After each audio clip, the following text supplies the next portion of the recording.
मंडळी, राजकारणात म्हणतात ना, बोले तैसा चाले त्याची वंदावी पाऊले. पण जर नेत्याने आधीच काहीतरी बोलून ठेवलं असेल आणि ऐन निवडणुकीच्या तोंडावर लोकांनी तोच व्हिडिओ काढून नेत्याच्या समोर धरला तर काय होतं ते सांगते. सध्या सातारा आणि सांगलीच्या राजकारणात अगदी असंच काहीतरी घडलंय. वातावरण एकदम टाईट झालंय.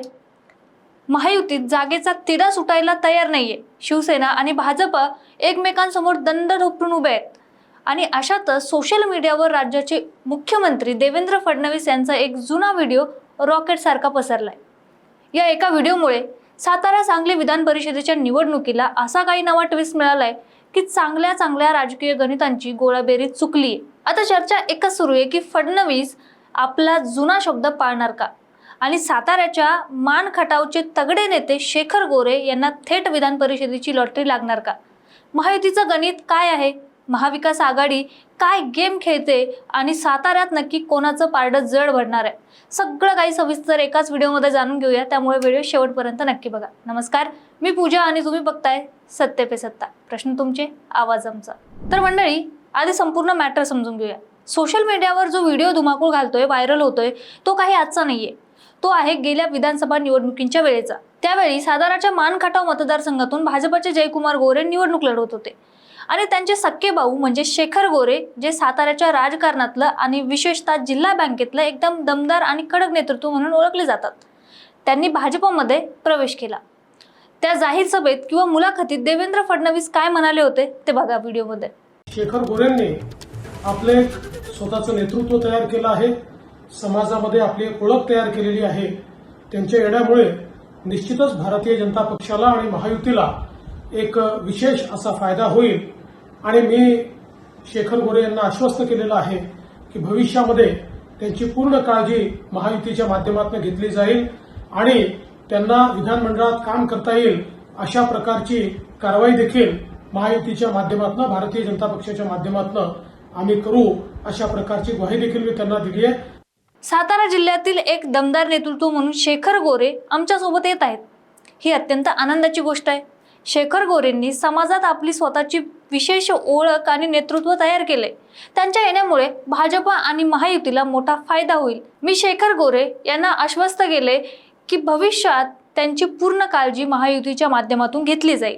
त्यांना विधानमंडळात म्हणजेच विधानसभा किंवा विधान परिषदेत काम करता येईल अशी कार्यवाही आम्ही नक्कीच करू. आता राजकारणात काळजी घेतली जाईल आणि विधानमंडळात पाठवलं जाईल हा शब्द म्हणजे साधी गोष्ट नाहीये.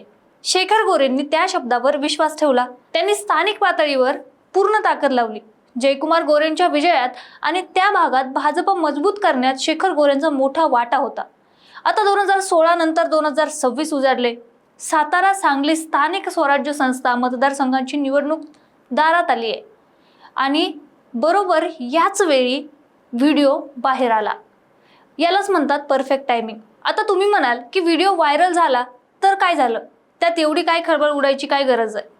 गरज आहे, कारण सध्या महायुतीमध्ये या एका जागेसाठी जी खेचाखेची सुरू आहे ना, ती बघण्यासारखीच आहे. ही जागा म्हणजे कुणाची, तर भाजपाची की शिवसेनेची म्हणजे शिंदे गटाची, यावरून अजूनही एकमत झालेलं नाहीये. साताऱ्यातून उमेदवारी मिळवण्यासाठी इच्छुकांची लांबलचक लाईन लागली आहे. पहिल्या क्रमांकावर आहेत धैर्यशील कदम, ते या जागेसाठी प्रचंड आग्रही आहेत. दुसऱ्या क्रमांकावर आहेत आपले शेखर गोरे, ज्यांच्या मागे आता फडणवीसांच्या शब्दाची ताकद उभी राहिली आहे. आणि तिसरं नाव आहे सुनील काटकर. बरं, हे फक्त साताऱ्यापुरतं मर्यादित नाहीये. हा मतदारसंघ सांगलीला जोडलेला आहे. त्यामुळं सांगलीतूनही भाजपचे पृथ्वीराज देशमुख आणि सम्राट महाडिक यांनी कंबर कसली आहे. पृथ्वीराज देशमुख हे पश्चिम महाराष्ट्रातले भाजपचे जुने आणि ज्येष्ठ नेते मानले जातात, तर सम्राट महाडिक यांच्याकडे तरुणांची मोठी फळी आहे. म्हणजे विचार करा, एका बाजूला शिंदे गटाचे दावेदार, दुसऱ्या बाजूला सांगलीचे दिग्गज आणि तिसऱ्या बाजूला साताऱ्याचे शेखर गोरे.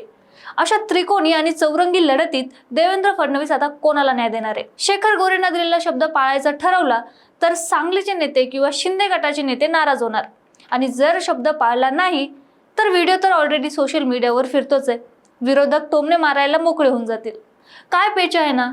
पण मंडळी, राजकारणात शेवटी सगळ्यात महत्त्वाचा असतो आकडा. ज्याच्याकडे आकडा जास्त त्याची सत्ता. स्थानिक स्वराज्य संस्था मतदारसंघात नगरसेवक, जिल्हा परिषद सदस्य मतदान करतात. तर मग सातारा आणि सांगली मिळून या निवडणुकीचं गणित काय सांगतंय? तर भाजपाकडे 314, राष्ट्रवादी काँग्रेसकडे 205, शिवसेना शिंदे गटाकडे 111 म्हणजे एकूण 630. तर या उलट राष्ट्रवादी शरद पवारांकडे 119, काँग्रेसकडे 73 आणि उबाठा गटाकडे 1 म्हणजे एकूण 193 असा आकडा आहे. आता हे गणित बघितल्यावर तुमच्या डोक्यात प्रकाश पडला असावा. महायुतीकडे तब्बल 630 मते आहेत, तर महाविकास आघाडीकडे फक्त 193 मते आहेत.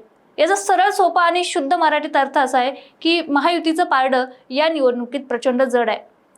महायुतीचा जो कोणी उमेदवार फायनल असणार आहे त्याचा विजय जवळपास पक्का मानला जातोय.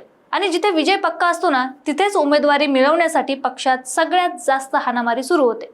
कारण सगळ्यांना माहिती आहे की एकदा तिकीट खिशात पडलं की विधान परिषदेची आमदारकी फिक्स होणार आहे. म्हणूनच शेखर गोरे यांच्यासाठी ही सुवर्ण संधी आहे आणि त्यांच्या समर्थकांना वाटतंय की आता आपली लॉटरी लागणारच. आता तुम्ही म्हणाल महाविकास आघाडीकडे फक्त 193 मतं आहेत, तर मग ते काय गप्प बसणार आहेत का? तर अजिबात नाही. शरद पवारांचा गेम कधी कुठून सुरू होतो आणि कुठे संपतो हे भले भले राजकीय तज्ज्ञ सांगू शकत नाहीत. जरी आकडा कमी असला तरी महाविकास आघाडी महायुतीला सहजासहजी वॉक ओव्हर देण्याच्या मूडमध्ये नक्कीच नाहीये. मावियाकडून कोणाच्या नावाची चर्चा आहे तर साताऱ्यातून शशिकांत शिंदे आणि बाळासाहेब पाटील या 2 बड्या नेत्यांची नावं समोर आहेत. शशिकांत शिंदे हे शरद पवारांचे अत्यंत विश्वासू आणि आक्रमक नेते म्हटले जातात, तर बाळासाहेब पाटील यांची सहकार क्षेत्रावर मोठी पकड आहे. पण सूत्रांची माहिती अशी आहे की माविया सध्या वेट अँड वॉचच्या भूमिकेत दिसते. ते वाट बघतायत की महायुतीमध्ये तिकीट वाटपावरून कधी वाद होतोय आणि त्यातला कोणता मोठा नेता बंडखोरी करतोय किंवा नाराज होतोय. जर महायुतीतली धुसफूस वाढली तर क्रॉस वोटिंग म्हणजेच मते फुटणे घडून आणण्याचा प्रयत्न केला जाऊ शकतो किंवा नाराजांना गळाला लावण्याचा तिसरा पर्याय सुद्धा मावियाकडून शोधला जातोय. तर आता मूळ मुद्द्यावर येऊ की शेखर गोरेंना खरोखरच लॉटरी लागणार का? शेखर गोरे हे साताऱ्याच्या दुष्काळी भागातील म्हणजेच मानखटावमधील एक अत्यंत महत्त्वाचं नाव आहे. पाणी फाउंडेशनचं काम असो, सामाजिक काम असो किंवा जिल्हा बँकेचं राजकारण असो, शेखर गोरेंनी ग्राउंडवर आपली पकड अगदी मजबूत ठेवली आहे. त्यांचे बंधू म्हणजे जयकुमार गोरे हे भाजपाचे विद्यमान आमदार आहेत आणि पालकमंत्री देखील आहेत. त्यामुळे जर शेखर गोरे विधान परिषदेवर गेले तर गोरे बंधूंची साताऱ्याच्या राजकारणातली ताकद अगदी दुप्पट होईल.